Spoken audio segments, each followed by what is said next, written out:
It was getting dark outside. An autumn cold evening was approaching. "Mia, where are you rushing off to again?" asked Chad, noticing his wife eating on the go and constantly glancing at her watch. "My friend Julia asked me to stop by. Remember, I told you we lived together in the orphanage. Asked for help with some housework after a difficult surgery. I couldn't refuse," Mia replied, looking at her husband imploringly. "Mia, are you her servant? I don't understand you," Chad retorted. "Darling, I won't be gone long. I'll be back soon," Mia said before running out of the house a few minutes later. Chad was the son of a general. His parents were against their son marrying Mia, an orphan from the orphanage. They had long predicted a career in diplomacy for Chad and dreamed of him marrying Milena, the daughter of a well-known businessman in town. Before meeting Mia, Chad was not averse to marrying Milena, for business, as his father put it. However, Chad wanted to pursue a career in business, not diplomacy. Mr. Rendon, Milena's father, persuaded him to do so.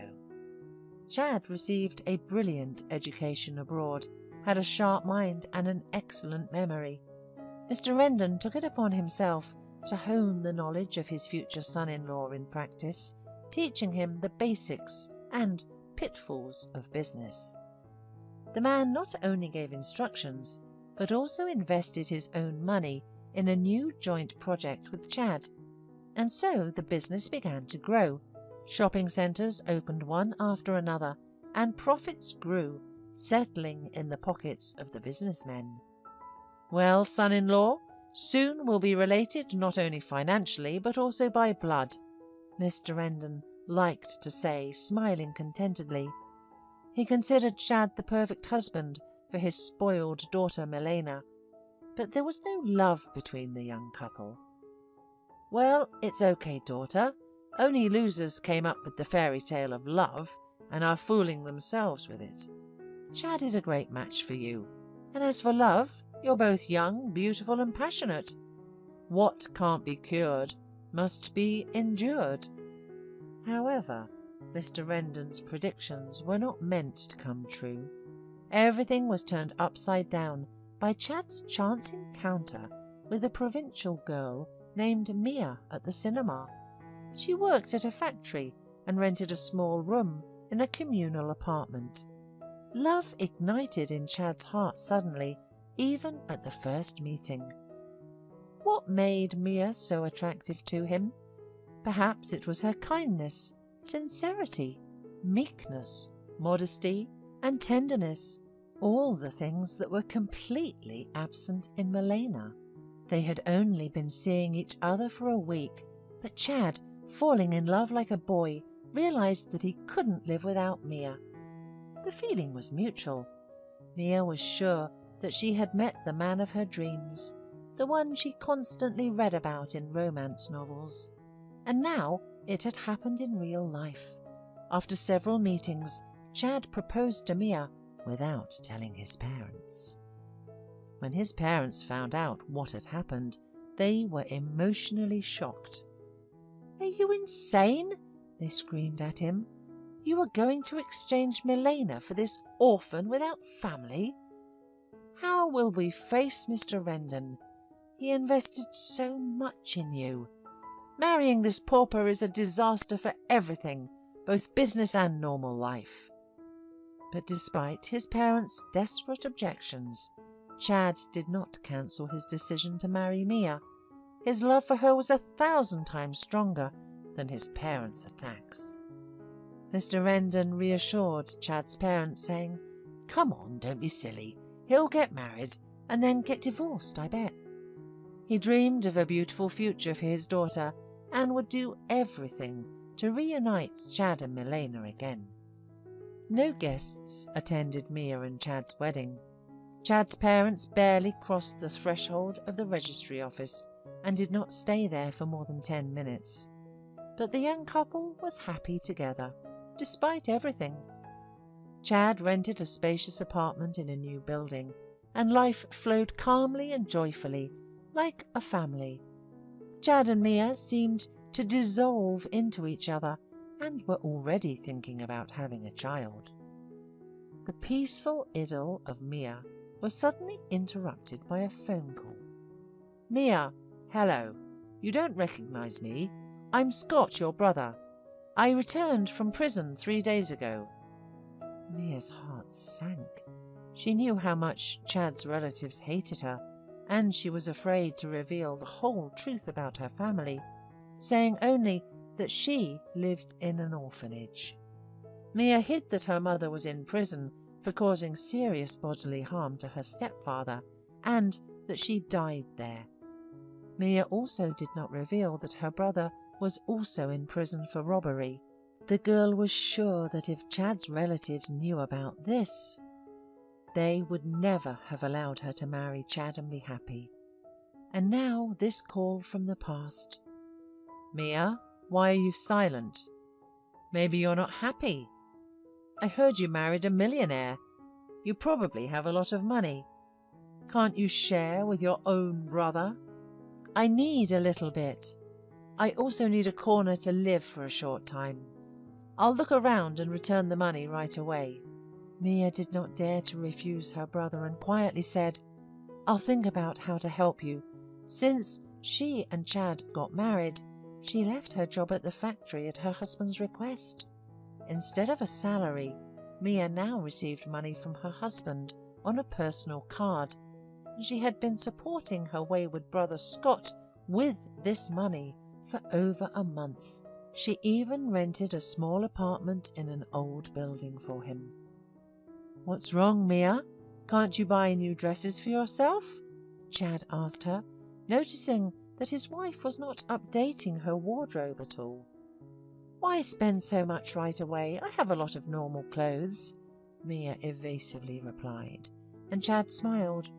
"You're right, Mia. You're beautiful in any clothes." The only thing that worried Chad was his wife's frequent departures from home, especially in the last month, and today she had reason to leave the house again because her friend Julia asked for help. Chad knew Mia to be a kind and compassionate person who cared about the troubles of others, but he never expected her to go to such lengths. In fact, once again, Mia had gone to great lengths to help her brother by buying him groceries. She knew that if she gave him money, he would spend it on alcohol. Mia felt heavy-hearted. She knew her husband did not approve of her absences, and she was risking losing him. She tried to push away the negative thoughts, but they kept returning with renewed strength. Finally, Mia promised herself that she would tell her husband about her strange trips the next day. Little did she know, Melena's relatives did not accept Chad's decision to live with Mia. In fact, Mr. Rendon was hatching a cunning plan against Mia. He wanted to frame her for infidelity and thereby cause a divorce between Chad and Mia. Mr. Rendon's driver, Paul, accidentally saw Mia on the street with an unknown man. Just in case, he took a couple of photos and reported everything to his boss. "Well done, Paul. Excellent. You deserve a bonus from me," rejoiced Mr. Rendon. "I'm lucky. I don't even have to come up with anything. The fish itself swam into the nets. Paul, work a little more as a private detective. Watch Mia carefully. Where does she go when she goes out on the street? Maybe she's visiting someone." The driver, of course, was happy to earn extra money and immediately agreed. That fateful evening, Paul followed Mia and recorded the address of the house and apartment. He passed this information on to his boss. "Thank you," Mr. Rendon said, even more pleased. The next day, as soon as Chad entered the office, Mr. Rendon told him everything. "Take a look at who your wife is spending time with," Mr. Rendon sneered. "I think it's just a coincidence, nothing more," Chad replied calmly. "Don't think about it. Just check it out for yourself. I have the address," said Mr. Rendon, handing Chad a piece of paper. Chad refused to believe what was happening. He had no doubts about his wife's fidelity. However, the words of his failed father-in-law became a thorn in his heart. The dull pain in his chest didn't go away for several days. Finally, Chad decided to secretly go to the specified address without telling Mia. On the day Mia decided to tell Chad the truth, he did not come home from work on time. "Mia, I'll be delayed for a little while today. I have a lot of work to do." "Yes, of course, dear, and I'll go to the store. Do you remember you complained about my clothes? So I'll take a walk and have a look," Mia said. Again, Chad was completely confused. He did not believe the photos or the words, as they could all be fake. Of course, he had to see everything with his own eyes. After some time, Chad disguised himself as a pizza delivery man and went to the specified address. "Who is it?" asked a rough male voice. "Pizza delivery, please open up." "I didn't order anything." "Please open up, then you'll make a note of the refusal." The door creaked open. At the doorstep stood a young man with an unkempt appearance and emanating the smell of alcohol. Chad entered the room, where the man shouted, "What do you think you're doing?" Chad paid him no attention. Instead, he saw the girl standing by the window. She turned around. "Mia, how could you? I trusted you, and you—" "Chad, I'll explain everything. Please, stay here," begged the girl. However, Chad just shook his head and rushed down the stairs onto the street. Something unimaginable was happening in his soul. He felt like life was over. The overwhelming emotions almost caused him to have an accident. An hour later, Mia came home and tearfully begged her husband to listen to her.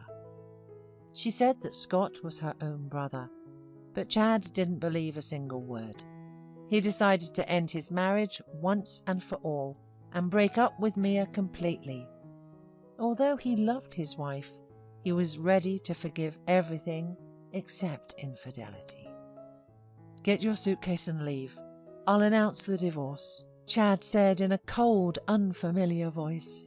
Mia quickly threw a few things into the suitcase and slowly walked away.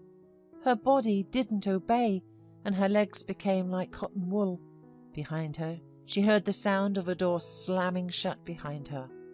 The girl sat down on a bench, hugged her head with her hands, and burst into tears. A phone call brought her back to reality. "It's Chad! Chad! He's changed his mind!" Mia cried out. But unfortunately it wasn't him. It was her friend Julia. "Hey Mia, how are you?" Julia cheerfully chattered. Mia couldn't take it and cried even harder into the phone. "Hey, are you home? I'll be there in 10 minutes. Since childhood, Mia always shared her most intimate emotional experiences with Julia. This time was no exception. "Yes, you messed up everything, and your little brother, that scoundrel, got involved. Mia, don't beat yourself up like this. Maybe everything will be okay. Chad must understand that there was no infidelity. If you have nowhere to live now, move in with me. I live alone. The apartment is small but cozy." Julia kept talking and speaking with her inherent optimism, trying to lift Mia's spirits. But Mia refused to accept what had happened. She didn't lose hope and waited for her beloved. She was sure that Chad would come for her and take her back. Naively, almost childishly, but the girl believed with all her heart in the fairy tale she had invented. Days passed one by one, and with each day Mia's financial situation worsened. Even small expenses seemed catastrophic as the remnants of the money given to her by Chad melted away. "Julia, I need to find a job," Mia said, realizing that waiting for her lost happiness wouldn't fill her stomach. "Yes," Julia replied, "I agree, my friend. We can't go on like this for much longer." Julia worked as a nurse in a hospital, but her salary was barely enough to pay for their apartment and groceries. Meanwhile, Mia wandered around the city searching for work, receiving rejection after rejection. She was particularly hurt when her former factory turned her away after the HR manager found out that she was no longer the wife of a millionaire. Desperate, Mia sat down on a bench in the park and watched the passers-by with tearful eyes. A grey-haired man of respectable age approached her and asked, "Miss, are you okay?" Mia silently nodded and told the first person she met that she really needed a job. "If you like, come to our community with me. I heard from our concierge that they need a janitor. Do you agree?" "Yes, of course."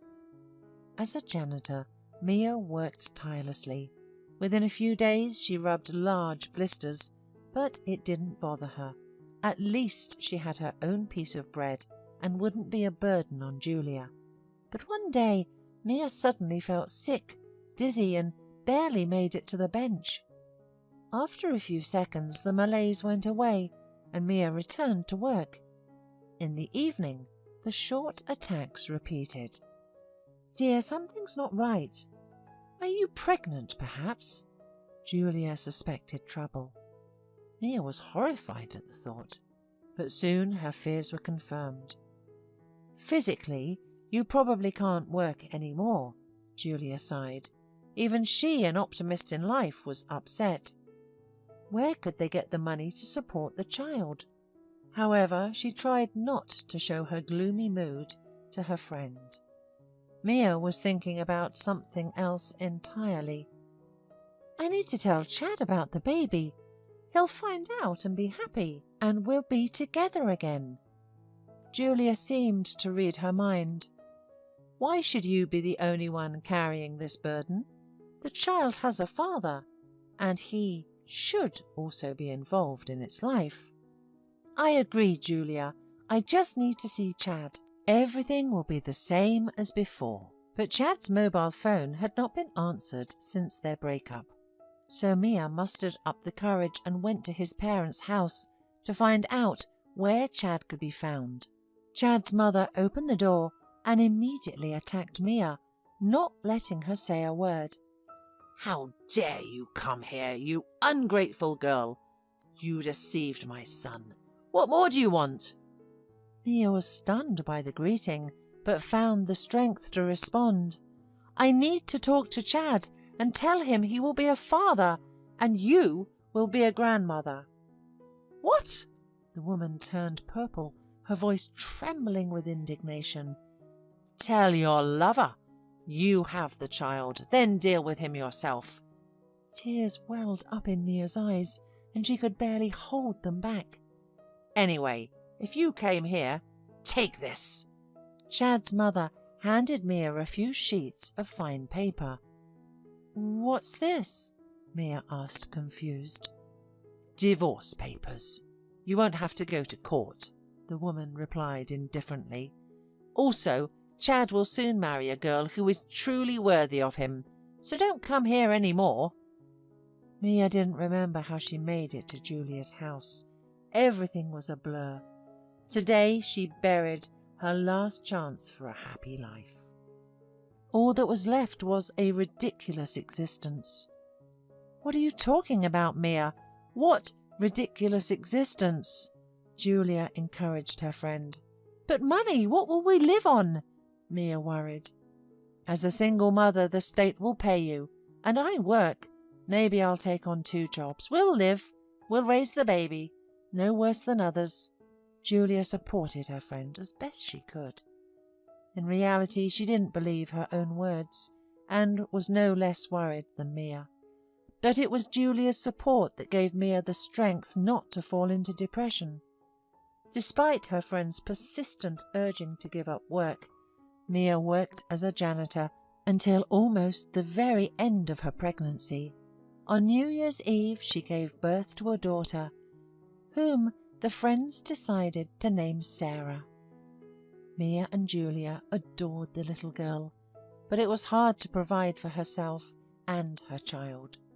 One day there was a knock on the door, and Scott was standing on the doorstep. "Hi, forgive me. I know you think I'm a monster because of me. You lost your husband.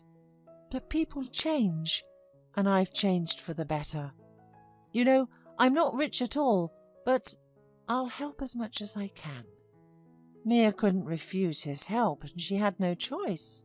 Thus, 3 years passed. They were difficult, but at the same time happy for Julia and Mia. They raised Sarah together and tried to deal with life's troubles together. Scott often came to visit them and helped as much as he could. Mia forgave him a long time ago. One day Scott was walking on a crosswalk and intended to go to Mia and Julia's house. Suddenly he heard the screech of brakes and a car stopped just centimeters away from him.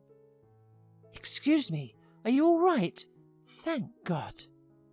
"For the first time in my life, I did not notice a pedestrian," said a frightened man approaching Scott. "Didn't you see me? Did you forget your eyes at home?" Scott grumbled, dissatisfied. He felt like he had seen the face of this driver before, but he couldn't remember where. "Consider it so. I can compensate you for moral damage," said the man, staring at the stranger. Suddenly, he realized that it was the same man he saw at the apartment with Mia. "Do you know Mia?" he asked loudly. "Of course I do. I'm her brother." "You shouldn't have left Mia. You ruined her life for no reason." "Ruined her life? Yes, that's right, I did. And not just for her, but for myself as well." Memories flooded Chad. He had met Mia, fallen in love against his parents' wishes, broken up because of a ridiculous incident, and regretted it ever since. His marriage to Milena didn't work out. Milena preferred a reckless lifestyle, spending her father's and husband's money. There was not a drop of love in his marriage, and after 6 months, despite her father's pleas, they divorced. Chad was afraid to admit to himself that he couldn't forget Mia. He had driven her away, but love cannot be driven out of the heart. It still belonged to Mia. He didn't have the courage to admit his guilt for all these years. He was guilty of not listening to Mia and not giving her a chance to explain everything. Guilty of not meeting with her when Mia asked for it. He was guilty of not looking for Mia all these years, although not a day went by without him thinking about her. What is this? Late remorse? Probably. What if it's still possible to get her back? I will definitely do it. Now. When, if not now, Chad thought. He felt like he was hit by an electric shock. "Scott, tell me, where does Mia live? Please. I really need to see her. Where have you been before? When Mia and Julia were freezing and hungry in a cold apartment. When Mia, pregnant, spent all day cleaning the yard. Yeah, you were enjoying life with your millions," said Scott angrily. Chad, taken aback, replied, "I didn't know anything." But Scott couldn't calm down. "You didn't know anything? Oh yeah, that's indeed a good excuse. But maybe you didn't want to know." "Give me the address, please," asked Chad. He was in such a state of emotion that he did not notice Scott's insulting taunts. Calming down a little, Scott scribbled it on paper. "Take it. Perhaps not everything is lost for you yet." Chad ran up the stairs to Julia's apartment. However, the girl responded shortly to his heart-wrenching monologue. "Don't break the drama in 2 acts in front of me. You hurt Mia, hurt her badly. So it's up to her to decide whether you should be in her life or not. By the way, she should be back from work right now." At that moment, the door opened and Mia, emaciated and growing up, entered the apartment. Chad couldn't take his eyes off her, the same bottomless, infinitely familiar eyes, fragile shoulders, tender hands. Mia, his Mia. All the prepared speeches flew out of Chad's head, and he could only whisper softly, "Forgive me." He looked into her eyes and understood. No, this is not the end. This is the beginning of something important and new in their lives.